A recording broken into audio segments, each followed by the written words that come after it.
qui, pour reprendre le siège récemment rendu par Tevaro Frič, les rumeurs Ali Bontrain et le nom d'Yvonne Raffin semblaient être sur toutes les lèvres, mais sous son masque à lui, ses lèvres ne confirment rien. On va voir tout à l'heure les annonces du président. De toute façon, ça va être annoncé rapidement. Mais vous seriez prêt? Je serai prêt? Bah oui. Le masque du secret tombe dès l'ouverture. Le directeur de la CPS a bien son nom à la table du gouvernement, positionné aux côtés du président. La fonction de vice-président revient donc à M. Thierry Alpha. Le ministère des Finances, de l'économie, soit donc confié à M. Yvonne Raffin.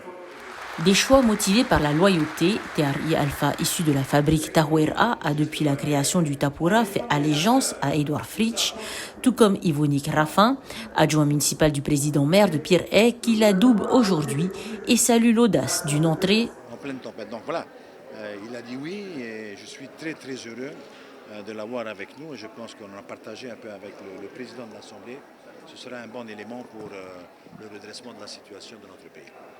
Je n'ai pas une boule de cristal, je ne suis pas magicien, mais par contre, je compte travailler avec toutes les forces vives de ce pays, aussi bien les partenaires sociaux, le patronat, toutes les entreprises, en fait toutes les bonnes volontés, parce que c'est qu'à ce prix qu'on réussira, tous ensemble, et non pas individuellement.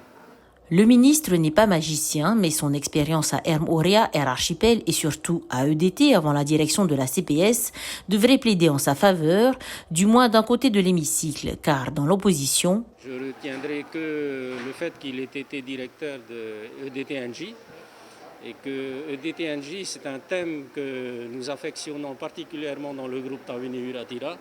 Donc on aura peut-être des réponses aux questions qui ont été posées depuis plusieurs années maintenant sur cette entreprise et que nous n'avons jamais encore eu de réponse aujourd'hui.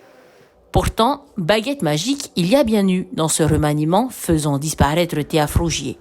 Ses responsabilités désormais assumées par d'autres ministères, un choix justifié par un président qui veut donner le ton des restrictions à venir, mais aussi critiqué. La réforme de l'administration est confiée à Christelle Lehartel. L'éducation est déjà un ministère très lourd. La réforme de l'administration est une priorité parce que nous constatons qu'aujourd'hui l'administration est devenue un point bloquant dans le développement de notre pays. C'était l'axe prioritaire de notre programme et pour moi, on aurait peut-être fait autrement.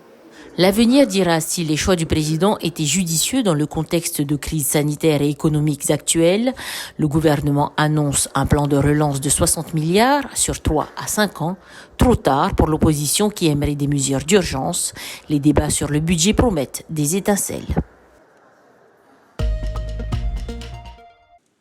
Karl Anihia, l'ancien président de l'association Tahiti Herbe Culture, comparaissait en appel ce matin après avoir planté un pied de paca devant l'Assemblée en mars dernier.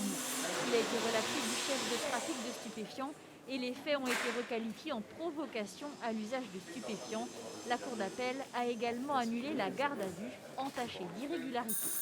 Monsieur Anihia n'est pas un trafiquant de stupéfiants, c'est ce qu'il a d'ailleurs toujours dit. Alors, elle recentre le débat sur une appréciation juridique qui est plus juste, mais pour autant qu'on va bien évidemment contester, puisque le fait de, à notre avis et à l'avis de M. Anihia, le fait de promouvoir l'usage du cannabis thérapeutique ne constitue pas pour autant une provocation à l'usage de stupéfiants. Le 5 mars dernier, l'ancien président de l'association Tahiti Herbe Culture avait planté un pied de paca de 2 mètres devant l'Assemblée de Polynésie. Pour lui, il s'agissait d'interpeller les élus sur le cannabis thérapeutique, mais la justice avait requis 6 mois de prison avec sursis à son encontre. Faire du house, c'est pas faire plaisir aux gens, comme on vend du cannabis dans des sticks ou dans des boîtes. On parle pas de la même chose. Mais nous ici, on a fait la même chose, mais on n'a pas d'étiquette. Cette étiquette représente tout simplement la légalisation. Cette légalisation, ça parle de loi, et cette loi, il n'y a que là, à l'Assemblée, qui peuvent le faire, pour que nous soyons protégés. Aujourd'hui, les lignes commencent à bouger. Les premiers essais thérapeutiques devraient commencer en 2021, avec 1 an de retard sur le calendrier initial. Et le plan de relance du pays prévoit d'instaurer un cadre légal au cannabis thérapeutique avant d'en autoriser la culture. Au nom du président de la République et en vertu des pouvoirs qui nous sont conférés, nous nous faisons chevaliers de la Légion d'honneur. Le Tamari, Harry, était un enfant, un volontaire lorsqu'il a quitté Tahiti. 80 ans plus tard, le chant des Tamaris volontaires fait écho dans sa mémoire. Ce 17 septembre, Harry nous confie quelques mots.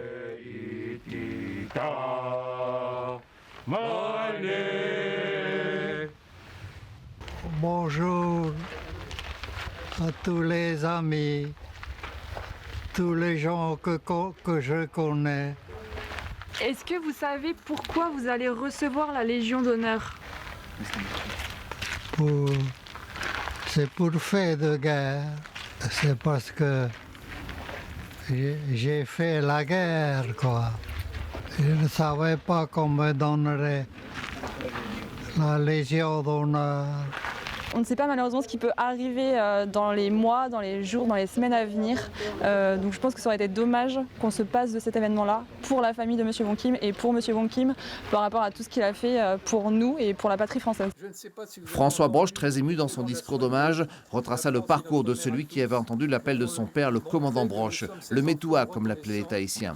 Harry Wong Kim était parti à l'âge de 16 ans. Il a donc triché sur son âge, ce qui était une preuve de caractère et une preuve aussi de volonté de participer au combat que la mère patrie était en train de livrer, était en train de perdre. Donc il voulait absolument aller en métropole, en France métropolitaine, pour reprendre le combat. La Libye, Birakem, l'Italie, le débarquement en Provence, 2 blessures. Le 15 du Pacifique, garant du devoir de mémoire, lui décerne l'insigne de la future promotion volontaire du Pacifique de l'ENSOA de Saint-Mexan. Une fierté, une très grande fierté. Surtout quand j'ai appris que c'était le dernier Polynésien du bataillon Pacifique.